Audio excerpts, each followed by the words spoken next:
Dobre,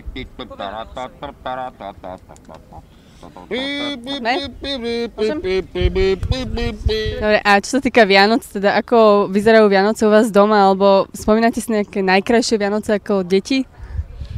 Vianočný stromček kapor, polievka kapusnicová, hríby, slivky vo vnútri. A najkrajšie Vianoce boli, keď ešte žil môj otec, to som mal 5 rokov, to si pamätám, takže nechcem byť sentimentálny, ale myslím si, že Vianoce sú najkrajšie vtedy, keď sú všetci spolu.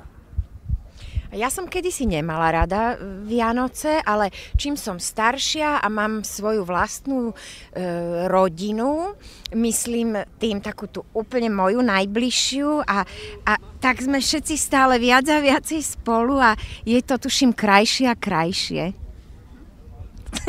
Tak ja mám rád strašne Vianoce, lebo od detstva chodíme do Čifár k mojej babke. Do Talianska Čifáre? Do Talianska, je to talianská dedina blízko Vrábel Čifáre a tam to je pre mňa najväčšia romantika, aká môže byť, lebo sme všetci, celá rodina spolu a majú rozžiarené očka. Máme rozžiarené očka, papáme kapustnicu, fajnovú kapora, kapustnicu, ako by som to, nie je taká tá klasická kapustnica, je to, myslím si, že maďarská, akože maďarský recept, taká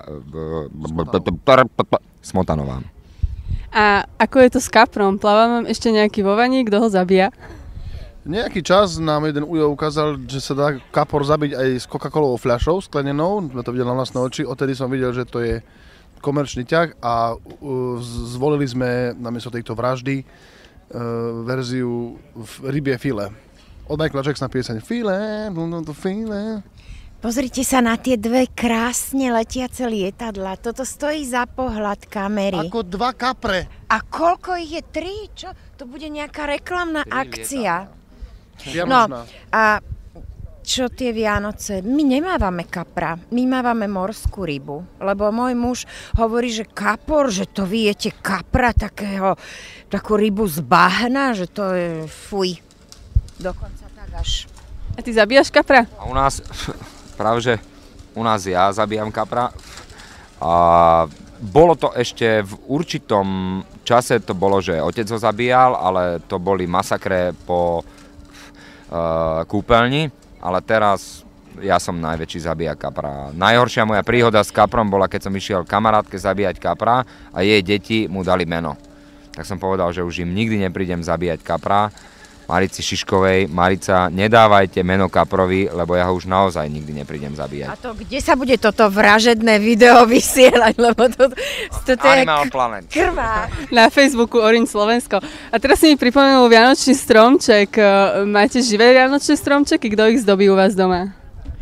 My máme živý vianočný stromček. Môj muž sa postaví takto a rád stromček. Nie, keď sám. Áno, máme živý vianočný stromček. A máte aj nejakú vianočnú koledu, pieseň? Dáte nám niečo do kamery? No tak ja však stromčekom, ja som stromček najprv chcel, že uchrániť od toho, že to prírodu ničíme a tak ďalej, ale zistilo sa, jeden pán mi to vysvetlil, že stromčeky sú nasadzované pod elektrickými káblami, to znamená, že vždy ich musia dostrihávať, takže je to v podstate vymyslené tie stromčeky, že im vlastne až tak veľmi neškodíme, oni sa vlastne tešia na Vianoce tie stromčeky. Takže my stromček máme, deti ich zdobia tie stromčeky, u nás sa zdobí v deň Vianoc a koleda je do hory, do lesa valasy, či horí v tom našom saláši. Ďalej ide Why can't you... My nespievame koledy u nás, žiadne nespievame. Ani Tichá noc? Tichá noc, my si púšťame tie koledy z CDčka. Keby ste mali gramofón, tak z gramofónu. Áno, ale my máme iba magnetofón a CD prehrávač, tak iba z toho si to môžeme púšťať. Ja by som chcel povedať, že oni majú magnetofón a CD prehrávač preto, lebo Linky manžel je Japonec a tam je technika strašne pozadu. To je ako, myslím si, že chudáci Japonci, keby sa technicky dostali aspoň tam, kde je Slovensko, tak to by sa mali.